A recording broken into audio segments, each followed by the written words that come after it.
হলে কোনোদিন জুলাই হতো না। শাপলায় এই জায়গায় যে গণহত্যা হয়েছিল, 2500 থেকে 3000 পর্যন্ত মানুষ শহীদ হয়েছে। প্রতিদিন অসুস্থ হয়ে যাচ্ছেন, তিনি মৃত্যুর আগে তার সন্তানের হত্যার বিচার দেখে যেতে চান। তার বোনকে আবারও সেই শাপলা চত্বরে দাঁড়াতে হচ্ছে। যখন আমার বোন, যখন আমার ভাই এসে দাঁড়াচ্ছে, আমি তাদের দিকে তাকাচ্ছিলাম, সারা শরীর তাদের থরে থরে করে কাঁপছে। ভাইরা আমার, এইখানে দাঁড়িয়ে আছে, আপনাদেরকে একটা কথা মনে করিয়ে দেই, শাপলা না হলে কোনোদিন জুলাই হতো না। ফ্যাসিবাদের বিরুদ্ধে, খুনি হাসিনার বিরুদ্ধে, ভারতীয় আধিপত্যবাদের বিরুদ্ধে হাতে কোনো লাঠি না নিয়া, বাংলাদেশের একটা পতাকা নিয়া, গ্রামগঞ্জ থেকে, বাংলাদেশের সমস্ত জনপদ থেকে গুলির মুখে জীবন দিয়ে বুক চিপিয়ে লড়াই করা শিখিয়েছিল এই শাপলা।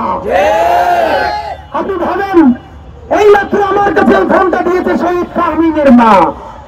যেই শহীদ ফাহমিন শহীদ হয়েছে এই জুলাইতে, সে শহীদ হওয়ার পরে তার বুকে একটা রক্তাক্ত কবিতা পাওয়া গিয়েছিল। যেই কবিতাটা লিখে সে শহীদ হয়েছিল, আজকে তার মা খুঁজে তার একটা কবিতা নিয়ে এসেছেন। অনেকে জুলাইয়ের সাথে শাপলার কানেকশন খুঁজে পান না, আর আমার 19 ইন্টারে পড়ুয়া একটা বাচ্চাও শাপলার সাথে জুলাইয়ের কানেকশন খুঁজে পায়। জুলাই বিপ্লবকে আমরা যদি পরিপূর্ণভাবে ধারণ করতে চাই, তাহলে 13 শাপলা গণহত্যায় আমাদের ফিরে যেতে হবে। জুলাই বিপ্লব যদি হয় ফ্যাসিবাদ বিরোধী আন্দোলনের শেষ সাফল্য, তাহলে 13 শাপলা আন্দোলন হচ্ছে তার সূচনা। ফ্যাসিবাদ বিরোধী প্রথম আন্দোলন শাপলা আন্দোলন, কারণ ফ্যাসিবাদ অ্যাড্রেস করা হয়েছিল, চিহ্নিত হয়েছিল 2013-তে, এবং সে সময় ফ্যাসিস্ট সরকারের কাছে বাংলাদেশের নিরীহ বাঙালি মুসলমান, গ্রাম থেকে উঠে আসা শহরের শিক্ষিত অশিক্ষিত, ধর্ম বর্ণ শ্রেণী নির্বিশেষে সব মানুষ যে আন্দোলন, যে দাবি নিয়ে রাস্তায় এসেছিল, তাদেরকে, নিরস্ত্র মানুষকে, অসহায় মানুষগুলোকে নৃশংসতম ভাবে হত্যাকাণ্ডের মধ্য দিয়ে সে মূলত ফ্যাসিস্ট চরিত্রের প্রকাশ ঘটায়।